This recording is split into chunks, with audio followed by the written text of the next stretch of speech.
दरवर्षीप्रमाणे याही वर्षी स्वाद मसाल्याचा मिरची उत्सव सुरू झालाय।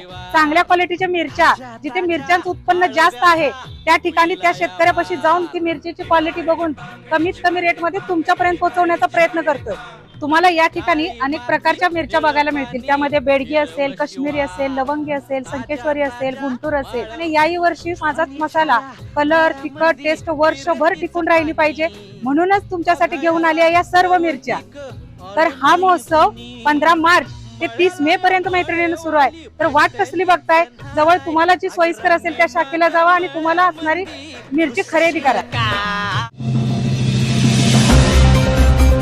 काळ्या ओढ्याला पाणी, धनगाव बोरजाई नगर रस्ता जलमय, वाहतूक विस्कळीत।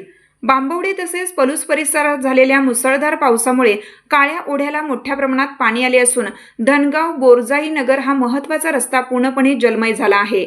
ओढ्याचे पाणी रस्त्यावरून वाहू लागल्याने वाहन चालकांना मोठा त्रास सहन करावा लागत असून काही काळ वाहतूकही विस्कळीत झाली। आमनापूरचा शेरी भाग तसेच धनगावकरांना पलूसकडे जाण्यासाठी हा रस्ता महत्त्वाचा शॉर्टकट मानला जातो। मात्र जोरदार पावसामुळे रस्त्यावर पाणी आल्याने नागरिकांना पर्यायी मार्गाचा वापर करावा लागत आहे। अनेक दुचाकीस्वार व चारचाकी वाहन चालकांनी खबरदारी घेत प्रवास टाळल्याचे चित्र पाहायला मिळाले। सार्वजनिक बांधकाम विभाग व पाटबंधारे विभागाने या ठिकाणी योग्य ते उपाययोजना करणं गरजेचं आहे।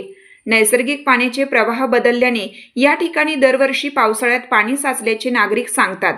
प्रवाहातील अडथळे दूर करून योग्य त्या उपाययोजना करण्याची मागणी नागरिकांनी केली आहे। दरम्यान सांगली जिल्ह्यासह मध्य महाराष्ट्रात मेघगर्जनेसह जोरदार पावसाची शक्यता हवामान विभागाने व्यक्त केली असून काही भागात मुसळधार पावसाचा इशाराही देण्यात आला आहे।